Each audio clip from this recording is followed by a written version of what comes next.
we didn't do this because we wanted a career change. It was really more about providing something for our community. So it costs a lot more money than what you think. Just like any house project or anything, it takes longer and it costs more than what you think. Welcome back to the RV Queens podcast, where we are all about women making money on the road. I'm your host, Kate White, and today I have a wildly inspiring guest joining us. Tonja Lesmeister, owner of Firefly Hills, a one-of-a-kind campground nestled in the hills of eastern Kentucky. Tonja and her husband launched into full-time RV life several years ago with their youngest kiddo in tow and ended up buying a 38-acre farm to turn into a community-focused, homesteading-friendly, intentionally inclusive campground. Yes, she's one of those incredible humans. In today's episode, we talk about why so many RV parks aren't built for full-timers and how Tonja designed Firefly Hills to be different. We're going to discuss what it really takes to buy land and build a campground financially and emotionally. Tonja will discuss advice for dreamers who want to follow in her footsteps and build their own campground, and the community, creativity, and kids first magic she's built into every square foot of her property. Oh, and you guys, make sure you listen all the way through till the end, because this conversation takes a very unexpected turn near the end. Let's just say Tonja's campground might have some uninvited guests. Woo-hoo. All right, my friends, settle in for an exciting episode, grab your coffee, and let's roll. Tonja Lesmeister, welcome to the RV Queens podcast. I would usually ask, you're welcome. I would usually ask where in the world you are, but since it's the peak of camping season, I assume you are at the campground you own in Kentucky. Yep, absolutely. Yes, right there in, remind me of the name of the town. Beattyville. Oh, I'm glad I didn't say it because I would have pronounced it Beattyville. Or if you're local, it's Beattyville. This was reminding me of the first time we visited Sevierville. How do you pronounce it? Sevierville. I don't know. It looks like Seaverville outside of Pigeon Forge. And then you show up and everyone's like, Sevierville. Or, I can't do it right. Louisville. That's a better example. Yeah. Yep. Say it like there's a marshmallow in your mouth. That's what people tell me. Are you originally from the South? No. We're originally from Minnesota, Wisconsin. When you say Wisconsin, I can hear it in your accent just a little bit there. Mm-hmm. Okay, Tonja. So I've had the opportunity to meet you in person and also get to know you in the RV Queen circles. And I love your full circle RV life story going on here. So for listeners that aren't familiar with you, go ahead and share your backstory that led up to starting Firefly Hills, which is the campground that you own and operate. So my husband and I launched 4.5 years ago as full-time RVers, bringing our youngest child with us. We've got older children that are living their best life everywhere between New York and Oregon and in between. And we did the typical moving every 2 or 3 weeks, exploring mostly western part of the U.S., and sitting around campfires. You have conversations about how RV parks cater more to your weekenders, not to your full-time RV travelers. And my husband and I consider ourselves lifetime learners.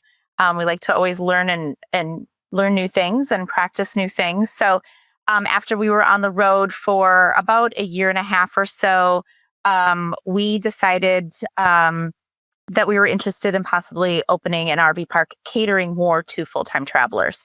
And in one of the groups, I don't remember which one, there was a thread where somebody said, hey, 10 of us should go in together and buy an RV park or a home or a farmstead and build a small RV park catered to full-time RVers. And somebody in that thread said, hey, my parents are considering selling their small hobby farm in eastern Kentucky. And the conversation came to a screeching halt because it got real and people, weren't ready to, they were dreaming, right? They were dreaming. They weren't really there to do that action step. So my husband inquired, they sent us pictures and videos. And then we came, toured the 38-acre farm, and we said, sure, we think this would be perfect. And then we bought the farm, and here we are in season 2 of Firefly Hills. Oh my goodness. Okay, quick question. What originally got your family, well, you and your youngest, into RV life? What led up to that huge life change? Yeah. So we were living in Western Wisconsin as the kids were leaving the house, going off to college and getting jobs and things. The house just got bigger and bigger. And in 2019, we found ourselves coming back to take care of the house, to mow the lawn, to plow the snow, things like that. And my husband was working a lot. He travels for work. And we were dabbling in world schooling. So we were going to different places, similar to RV life, but traveling to different places around the world. And there was a conference that we attended in 2018, and for world schoolers. And I had met several people there that when they are in the US, they're full-time living in their RV. And I thought, ooh, that was really intriguing to me. So when we went to this conference in 2019, I said to my husband, I said, hey, we've done this conference before. Let's invite somebody different out to dinner each night. Well, my secret ploy was to invite those who RV when they're in the US. And by night number 3, my husband's like, there's a pattern. There's a pattern here, because I knew I couldn't talk him into this lifestyle, but I knew that if he had the opportunity to chat with people who were already doing it, he could get all of his questions answered. And so it was after that conference and meeting all those people and spending time with them, that I was able to convince him to buy an RV, sell the house, which is something he thought we would do, but in retirement. And he has a mandatory retirement at age 65. But my father passed away at age 67 and my mom at age 70. And I said, we may not have that much time. We don't know. We don't know how much time we have on this earth. And so it was that conversation and the help of these people that I met when we were world schooling that helped us to get launched with our youngest kiddo, who we were already homeschooling. So that was an easy transition for us. That is fascinating, because I've heard a lot of RVers, people that start RVing full time, kind of like transition over to world schooling, because you find out, the travel lifestyle full time with kids isn't as challenging as you think it's going to be. There's a lot of resources, a lot of, ways to figure this life out. And so even in my mind, I'm like, yeah, sure. Why don't we take this whole road show over to Europe? Like, we can make it happen. They have the internet over there, all the things. And I've never heard that happen in reverse. Right. Yeah. And it's funny because when we do hold events here and we do have like breakout sessions of, we call them fireside chats. That is one of them that I like to lead, is if people are interested in world schooling, because I already have that experience of doing that. And so then I'm able to help assist people with, it is easier than you think. Yeah. And it can be done. And there is a community out there just like there is in the RV world. A lot of us in the RV community, I think a lot of us talk and dream about buying land and starting a campground someday. Just like you mentioned in that Facebook group, all these people were like dreaming about it, right? And I think we all just love the lifestyle and kind of like this ethos of being at a campground and being in nature with your family and friends. It's just the best, as you know. So you and your husband actually took the leap. And you did the hard thing, right? That most of us, like you saw, it was crickets after someone said, here's some property. And you guys were the only ones that jumped on it. I mean, tell me about those early days for the rest of us that are dreamers and thinking, I want to start a campground too. How did you guys financially prepare, for a big investment like this? Had you already been thinking in this direction, or what should the rest of us, how should our mindset and our financial readiness be if we really want to jump into this? Yeah. Well, for me, it was a little bit more unique situation in that my parents had passed away at a young age. and had created a nest egg that they hardly tapped into. They thought they had many more years to enjoy retirement. And so I did have some help with that, with the legacy that my parents left me, to be able to launch this, but also just the sale of our house that we had as well was just sitting somewhere, and we were looking for something to invest in. And we didn't do this because we wanted a career change. My background is social work. My husband's in transportation. He loves his job and will always work his job until retirement. It was really more about providing something for our community. So it costs a lot more money than what you think. Just like any house project or anything, it takes longer and it costs more than what you think. But we did get a business loan as well, and used a local bank to do that because they want to invest in their local community as well. Fortunately for us, one of the board members of the local bank that we used owns a campground about an hour away, or a little bit more than an hour away. So they really understood our business plan, better than probably the other board members. So that probably helped us as well. Oh, good. It sounds like the dominoes lined up well for you to take the leap. Yeah. That's great. What were some of the unexpected surprises that you encountered while purchasing and planning and building out the campground? The first unexpected surprise was the house came with its own manager. His name is Ralph, and he has 4 legs and fur. Oh, you will see him a lot on our social media. Yes. Okay. So that was the first surprise, is that he's a working cat and he mouses for us. But besides Ralph, some of the unexpected surprises, I was surprised how much the neighbors embraced and support us, not knowing us, right? And were cheerleaders for us. So that I expected maybe a little bit of resistance because we're outsiders. We're not from here.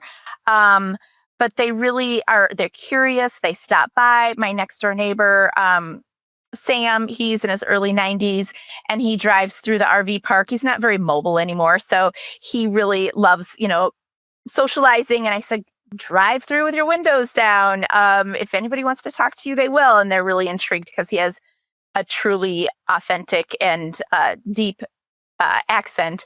And they're lovely. They're lovely people. Mr. Cooper's on the other side. So that was a pleasant surprise. And then the other thing that we didn't realize is we were looking for property that would be appealing to full-time travelers, but we didn't realize the extent of all of the outdoor recreation that was here in this area.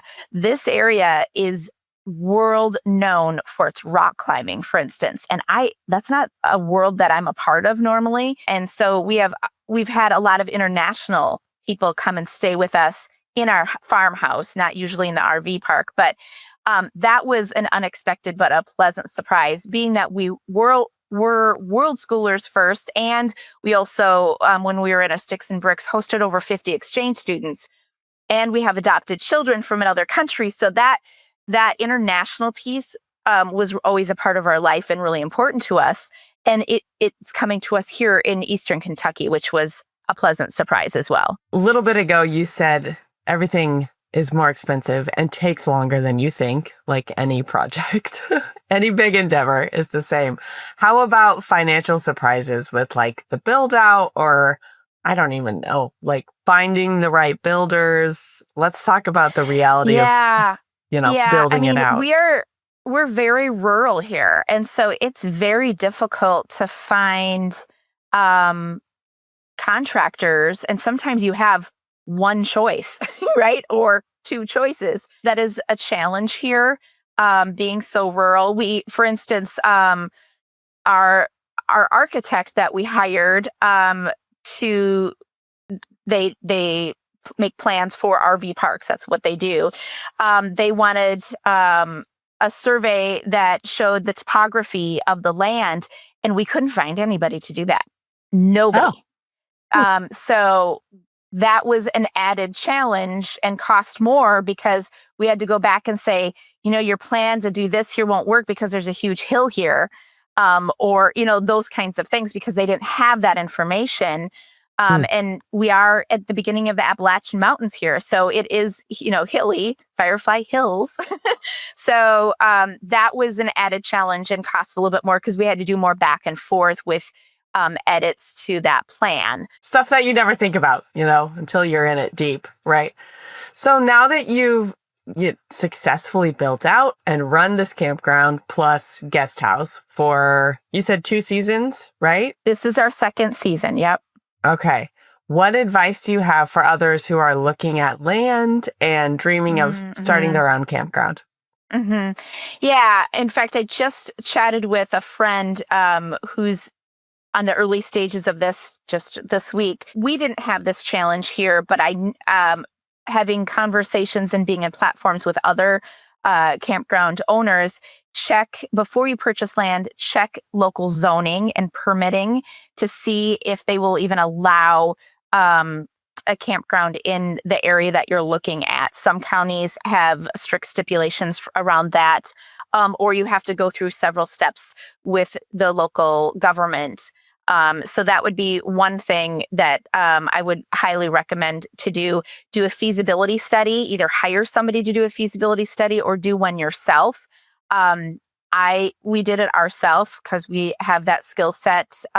So checking to see, is this a campground that there's something in the area that attracts people to that area, or are you going to be, right off the freeway where people stop by as they're traveling through? Who are your competitors? What are they charging? How many of your competitors are there? That would be another step to take before you even purchase the land, is to do those 2 things. And then just surround yourself with smart people who are really good at what they do in their area of expertise. So I'm a social worker, so I'm a natural networker. I always joke and say, I don't know much, but I know a lot of people who know stuff. So I know who to call for different things. So really, figure out who your team is going to be, and surround yourself with those people, and so that you know who to go to when you do hit a roadblock and don't know, you get stuck, right? And that happens. So we have those people in our life in different areas. An example is we've got this great mentor that helps us with financial investment stuff. And so he's great at, so we bounce ideas off of him, and then he says more the financial side. Well, here's different ways you could do this and accomplish it. So he's thought of things that we would have never thought of before. And we're like, oh, we didn't think about that. Oh, we could get investors. Oh, we could do, check with local banks instead of your big banks, which I would have thought the other way around. So those are my bits of advice. And one other one is I strongly encourage people who are thinking about doing this to work camp at a place that is similar, maybe in size or mission than what you're planning to do, and then learn from them. So we've had several work campers who work camp for us because they want to learn. And once we learned that piece, that this is what they want to know, then we can be more intentional about, hey, I'm doing this project.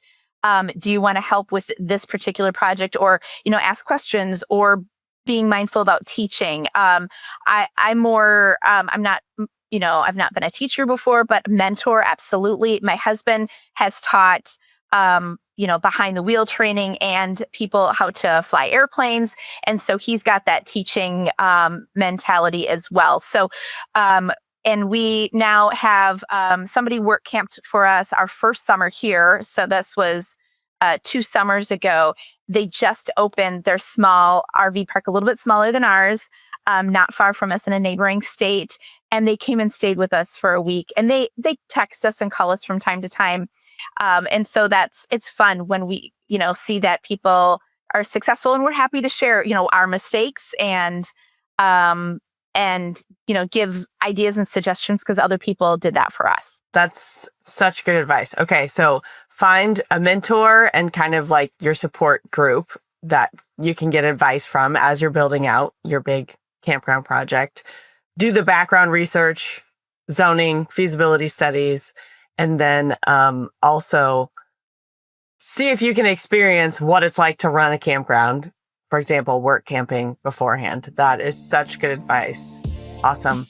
Music is really important to our family. Did you know I was once a jazz saxophonist? Yep.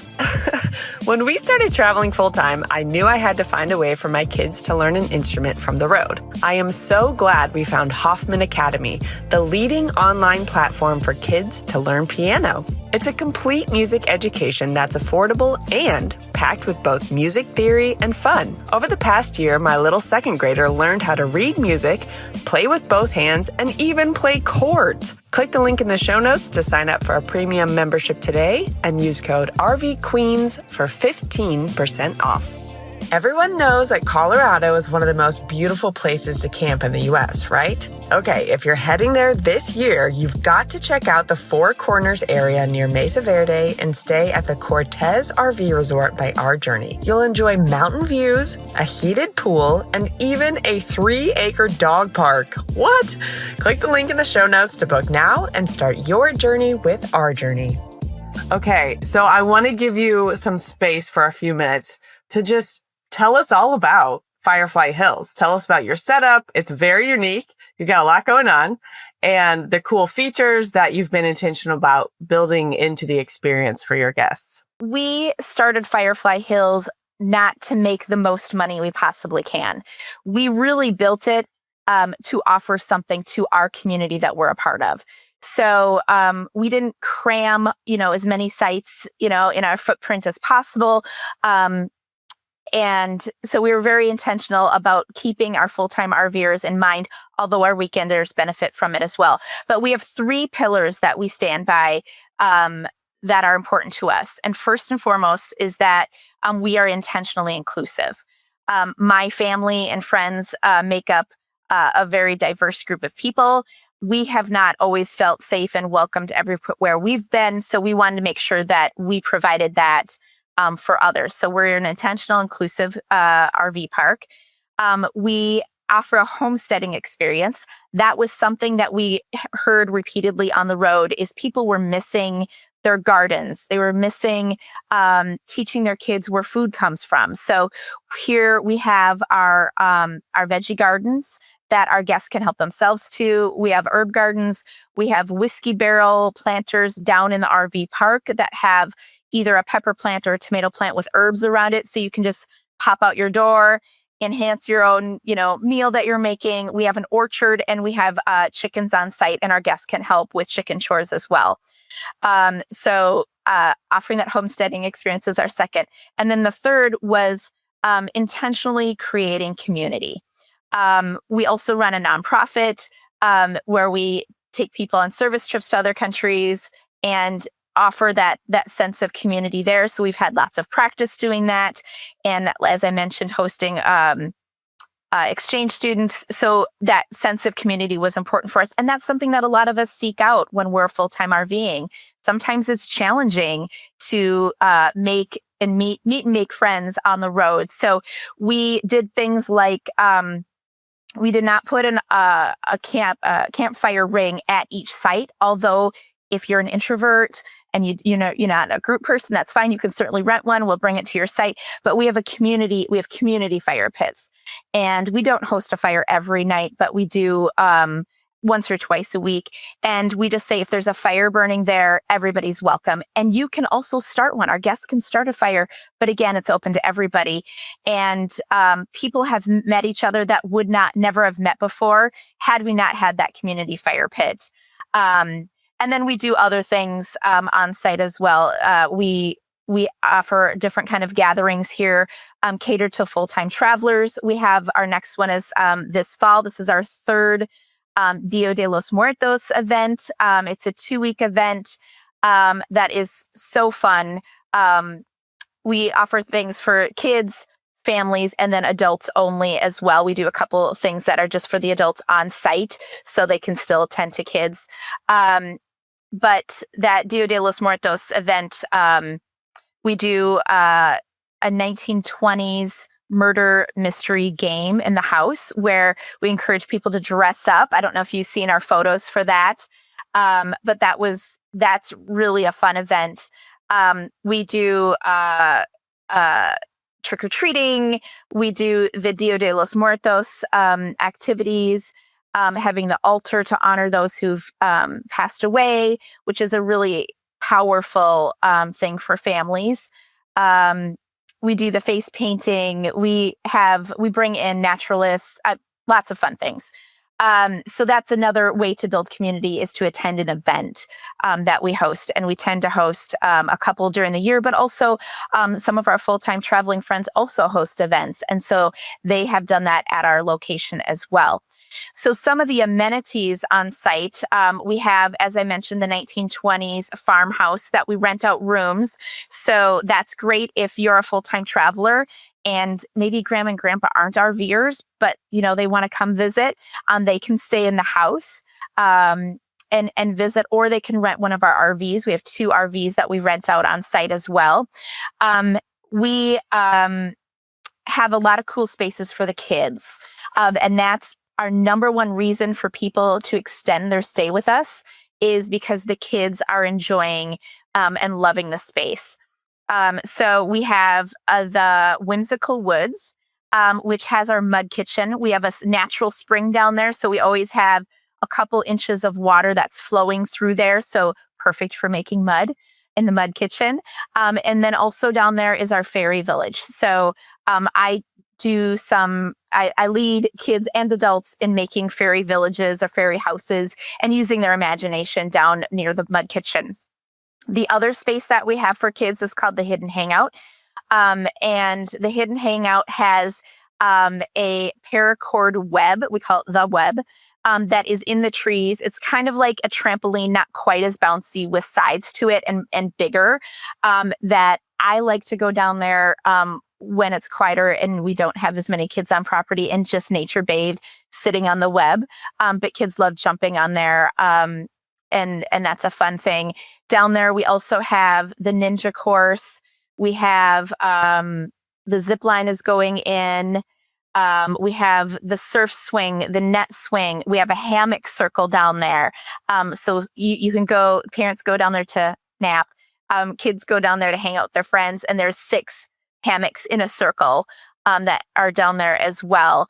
And those 2 kids spaces were created by kids. So I pooled all the kids together, and I said, think about what you would like. Think about what kids a little bit older than you would like, kids younger than you would like, and we made a list. And so I'm slowly working through that list and adding all those things. We've got cars down there that are built out of logs that kids can sit in and use their imagination.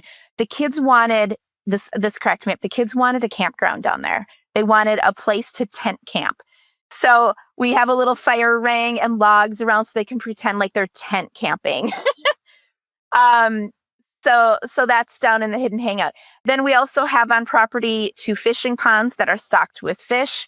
We have a gaga ball pit, pickleball, basketball, and then hiking trails. We have the Thinking Spot, which is on the north side of our property. It is a table and chair, 1 chair. It's meant for somebody to go and just sit and journal on their own. We have a mason jar that has thinking prompts in them. So you pull them out, and they have to do with nature, travel, and inclusion. And so you can go there for a walk with your family, and you can use it as a family discussion point. You can just think about it, or you can journal about it as well. So those are some of the things that we have here on property. But then there's the things off property, and some of those things are really unique too. So the Red River Gorge area offers, as I mentioned before, the rock climbing. If you're not a rock climber, there's 3 rock climbing schools here that we have used, and I can connect you with. There is the off-roading. So there is the Daniel Boone Backcountry Byway that has, I can't remember. They just expanded and added more miles. I know there was 90 miles in one section, I believe 60 miles in another of off-roading opportunities. If you don't have an off-road vehicle, there is a place locally here you can rent a side-by-side and have it be guided. There's underground kayaking here. So there is a mine here that they hit the water table and it partially filled with water, which is a really cool experience. And that's nice to do no matter what the weather is outside. It's the exact same experience in the underground mine. And then there's also above ground kayaking. The hiking here is phenomenal. Kentucky is known, or this part of Kentucky is known for its waterfalls and natural arches. It is believed that there possibly could be more arches here than even Utah. Just so many of them are on private land. So there is a group that is documenting that and trying to record all of those. Live music. Music in Eastern Kentucky, a lot of well-known artists come from Eastern Kentucky. There's a recording studio, not even in a town. It's just in the gorge area. So you can listen to live music. Right now, I'm aware of 3 local establishments that have live music for free and 2 others that are local that you can pay to see a little bit bigger names. And then our restaurants. There's not a ton of restaurants here, but the ones that are here are really good. They're a lot of them source locally from local farmers. And so I enjoy getting good local food that's not necessarily, your Applebee's and your chains like that. So there's zip lining here. I mean, there's just lots of opportunities for outdoor recreation. Wow. Do you feel like you struck gold with your location and yeah, because when we bought this property, we did not realize all of the outdoor recreation things that were here. We knew of some of it, but we didn't know all of it because we hadn't been to this part of the state. We've been to like through Louisville, for instance, but not this part of the state. And the other thing is that I discovered is that there's only one other park here that can accommodate a big RV. So that's another thing that we've done here is our RV sites are minimum 70 feet deep. So we can accommodate, big rigs. But that means that your full-time RVers tend to have bigger RVs, right? Because we live in them full-time and, we've got kids. So this area has not been explored very much with the full-time RV community because there was really only one other place that a big RV could park. So I think that's, it's hard, as a full-time RVer, we've seen amazing things. We've been to national parks and seen beautiful things. And to provide an opportunity for the full-time RV community to explore an area that maybe they haven't explored before, and also a place for them to rest. So if they, you're go, explore, you can just kind of slow down and rest here for a while. And the kids, the kids just, explore on site. And I hear from parents regularly, my kids have not asked for their electronics. I only see my kids when they're hungry. And even then they can raid the garden, right? They can go grab some blueberries or grab a cucumber or something like that. So I do think we struck gold. And then we're always listening to our RV community when our guests or work campers are here. And especially my work campers, they'll say, have you considered? And I love that statement because I'm like, no, I haven't, but that's a great idea. Let's see if we can make that happen. Hearing the description of everything you have going on, I feel the same way that, you describe people that have stayed there say, I can imagine my kids would just play in the mud kitchen, play by the spring, and it would feel so good to know it's just all on property and it's all safe. I'll just let them run amok with the walkie-talkie and be like, see you later. Yeah, because we're not 100 site park. We have 15 sites right now. Yeah. We do have plans to expand at some point. The property's 38 acres. And once parents see where the kids' spaces are, you can hear the kids in the distance, which is perfect. I love that sound. My site is right up from one of the kids' spaces. I can't see them with all the leaves on the tree, but I can hear them. And I love that sound of kids playing in nature. Me too. I mean, who doesn't? It's the best. Right. Okay, so I've heard that there is some paranormal activity that sometimes goes on at Firefly Hills. Have you personally experienced anything unusual yet? You have? Yes. Oh, tell me. Yes. So we did not know we bought a house that has paranormal activity for a year. Okay, how incredible is Tonja? You guys, from her family's RV launch story to the hyper-intentional way that she's created Firefly Hills, it's clear this isn't just a campground for her. It's a community with a whole lot of heart, right? And listen, we are not done with this. In the second half of our conversation, coming up next week, we take a turn into the wild side of Firefly Hills, the paranormal activity. Yes, you heard me. Tonja accidentally bought a haunted farmhouse, and as it turns out, she and her family were already amateur ghost hunters. You cannot make this stuff up. We also get into her nonprofit work in Jamaica, her world schooling adventures, and how she helps others take purposeful, intentional travel beyond the campground. And if you want to watch Tonja speak about her haunted house and all these other juicy topics from her haunted house, be sure to watch the full video version of this episode on Spotify or YouTube. Thanks for riding along, my friend, and I will see you next time for part 2.